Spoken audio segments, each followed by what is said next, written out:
So guys, जैसा कि हमने पिछले एपिसोड में देखा कि शियाओ किंग ट्रिब्यूलेशन का सामना करने लग गया। उसने ट्रिब्यूलेशन के फर्स्ट लेवल को पार करने के लिए उस मंजिरा को तोड़ दिया। फिर वो लगातार आगे बढ़ रहा होता है। उसने 8 लेवल्स को पार कर लिया था, पर इससे उसकी कल्टिवेशन कमजोर हो रही थी। कुछ गॉड एनोई उसे रोकने के लिए उसके पीछे आने लगे थे। फिर अब हम देखते हैं कि वो गॉड अभी भी शियाओ के पीछे होते हैं। वो कहते हैं कि ये लड़का कुछ करना चाहता है। एक गॉड कहता है कि इस लड़के की ताकत इसके सबसे लोवेस्ट पॉइंट तक गिर चुकी है और यही वक्त है जब हम इसे मार सकते हैं। लेकिन तभी शियाओ ट्रिब्यूलेशन की पावर का इस्तेमाल करता है, जिससे उन सभी पर लाइटनिंग गिरने से उन्हें प्रॉब्लम होती है। शियाओ सोचता है कि मैं मानता हूँ कि मेरी पावर थोड़ी कम हुई है, पर अगर मैं इस ट्रिब्यूलेशन की 9 लेवल को जल्दी से पार कर लूँ तो मैं एक झटके में ही पूरी सिचुएशन को बदल सकता हूँ। और वो तेजी से ऊपर की तरफ बढ़ने लगता है ताकि वो अभी वर्तमान में होने वाला थंडरियस मूवमेंट से खुद को ब्रेक थ्रू कर पाए। उसके पीछे मौजूद फेलो गॉड कहता है कि लड़के बहुत हो गया, अब तुम्हारे खत्म होने का वक्त आ गया है। और वो अपने साथियों से कहता है कि हमें इसे एक झटके में ही खत्म करना होगा। और वो सभी अपनी पावर को एक्टिवेट करके एक साथ शियाओ पर अटैक करने लगते हैं। शियाओ अपनी एनर्जी से एक बैरियर को क्रिएट करता है, पर उन पांचों गॉड की पावर काफी ज्यादा थी जिन्हें शियाओ ने रोक लिया था। पर वो काफी कमजोर होने की वजह से उसके मुंह से ब्लड आने लगता है। यूनशी ये देखकर परेशान होती है, पर डेमोनिक एशियन ट्री क्लैन के मेंबर हंस रहे होते हैं। वो बोलते हैं कि ये वांग लगता है कि इस 9 स्टेप को पार नहीं कर पाएगा। एसेस्टर भी बोलता है कि ये लड़का खुद को काफी महान समझता है, इसीलिए इसके ओवर कॉन्फिडेंस की वजह से ही ये आज मारा जाएगा। तभी ऊपर रोशनी होने लगती है क्योंकि थंडर ट्रिब्यूलेशन का सेलेस्टियल रियल में वहाँ दिखाई देने लगता है, क्योंकि अब शियाओ ने इतनी ऊंचाई पर आने के बाद 9 लेवल को भी पार कर लिया होता है। वो सभी गॉड से एनोई डर जाते हैं। उन्हें इल्म होता है कि वो इस थंडर ट्रिब्यूलेशन एनर्जी का सामना नहीं कर पाएंगे। अब तेज लाइटनिंग स्ट्राइक होने लगती है, जिनकी चपेट में आने से एक गॉड एनोई मारा जाता है। शियाओ कहता है कि मैं इस एनर्जी से अपनी पावर बढ़ाकर ब्रेक थ्रू कर सकता हूँ, क्योंकि इस जगह पर ट्रिब्यूलेशन एनर्जी काफी सघन है। शायद मैं पूरी तरीके से ठीक हो पाऊँ। और वो अपनी इमोर्टल एनर्जी स्ट्रेंथ को एक्टिवेट कर लेता है, जिससे वो उस एनर्जी को एजो करके अपने पावर को रिकवर करने लगता है। गॉड एनोई हैरानी से बोलता है कि यह लड़का अपनी चोटों को ठीक करना चाहता है, पर इसमें कम से कम 3 दिनों का वक्त लगना चाहिए। बाकी के तीनों गॉड परेशान होते हैं क्योंकि शियाओ को रिकवर होने में बहुत कम वक्त लग रहा होता है। और अब शियाओ ने कुछ ही देर में अपनी पूरी पावर को रिकवर कर लिया होता है। शियाओ गुस्से में उन्हें देख रहा होता है। वो चारों गॉड एनोई डर जाते हैं और वहाँ से बचकर भागने लगते हैं। शियाओ कहता है कि आज तुम चारों में से कोई भी बचकर नहीं जा पाएगा। और वो अपने 2 क्लोन को एक्टिवेट कर लेता है, जो कुनपेंग और थंडर क्लोन होता है। साथ ही शियाओ गॉडेस लियू की ट्री पावर को भी एक्टिवेट करता है और एक लीव से उन दोनों क्लोन के साथ उन गॉड एनोई पर अटैक करने भेजता है। लाइटनिंग क्लोन डालो इमोर्टल स्वॉर्ड का इस्तेमाल करके एक गॉड का सामना करने लगते हैं और उसे आसानी से मार डालता है। कुनपेंग क्लोन अपनी कुनपेंग वेल मूव का इस्तेमाल करता है, जिससे वो भी एक गॉड एनोई को अपना शिकार बना लेता है। गॉडेस लियू की पत्तियां भी एक गॉड एनोई का शिकार कर लेती है। फर्स्ट गॉड एनोई से काफी डर गया होता है। शियाओ अपने दोनों क्लोन को अपनी बॉडी में वापस से समाहित कर लेता है। फर्स्ट गॉड एनोई काफी डरा हुआ होता है, उसके हाथ पैर कांप रहे थे। शियाओ अब अपने रिइनकार्नेशन पोर्टल के साथ तीनों पावरफुल मूव का एक साथ इस्तेमाल करता है, जिससे वो उस गॉड एनोई को खत्म कर देता है। अब वो थंडर रियल में भी नजर आने लगता है। शियाओ समझ जाता है कि ट्रिब्यूलेशन लिक्विड से भरा हुआ थंडर पुल जरूर ऊपर ही होगा और अब वो फुल स्पीड में ऊपर की तरफ बढ़ने लगता है।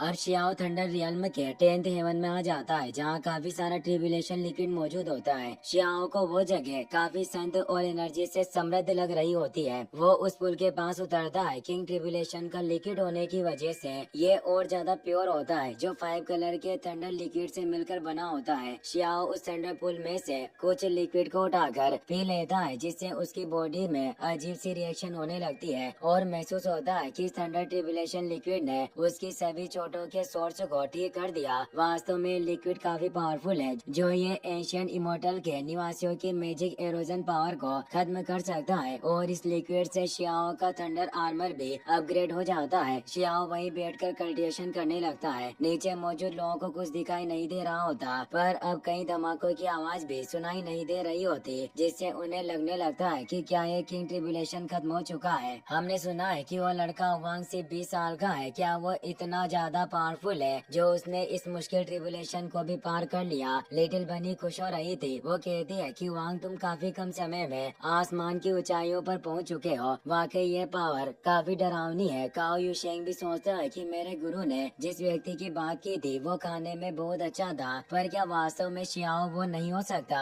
गुरुजी ने तो बताया था कि ये मारा जाएगा, पर शियाओ को तो कोई मार नहीं सकता। यूनशी को भी पुरानी बातें याद आ रही थी जब उसने शियाओ के साथ हजारों सैकड़ों मीलों की एक यात्रा तय की, पर आखिर में वो यूनशी के एंसेस्टर की वजह से साथ नहीं हो पाए और शियाओ को उसके कबीले के लोगों द्वारा कैद कर लिया गया। वो सोचती है कि मुझे उम्मीद है कि अब मेरे लोगों को एहसास होगा कि उन्होंने कितनी बड़ी गलती की थी जो उन्होंने तुम जैसे टैलेंटेड इंसान को ठुकरा दिया। फेरी उचन के अंकल भी कहते हैं कि फेरी उचन क्या वास्तव में तुम्हारे मन में उस वांग के लिए कोई फीलिंग नहीं है? तुम्हारी दूसरी बॉडी ने उसके साथ काफी वक्त गुजारा है, साथ ही तुम भी काफी यंग और पतली हो, फिर भी तुम इतनी शर्मा क्यों रही हो? मैं तुम्हारा अंकल हूँ, अगर तुम उसे चाहती हो तो तुम बेझिझक मुझे कह सकती हो। तुम्हें परवाह नहीं करनी चाहिए कि तुम हमारे कबीले की ओली संत हो। मैं तुम्हें इजाजत दूंगा कि तुम एक बाहरी व्यक्ति को हमारे ब्यूटियन सेक्ट में ला सको। फेरी उचन कहती है कि अगर आप खुद ही उस वांग को पसंद करते हो तो आप ही उससे शादी क्यों नहीं कर लेते? वो बोलते हैं कि मैं उससे शादी कर लेता, पर अफसोस की बात है कि वो इस शादी को स्वीकार नहीं करेगा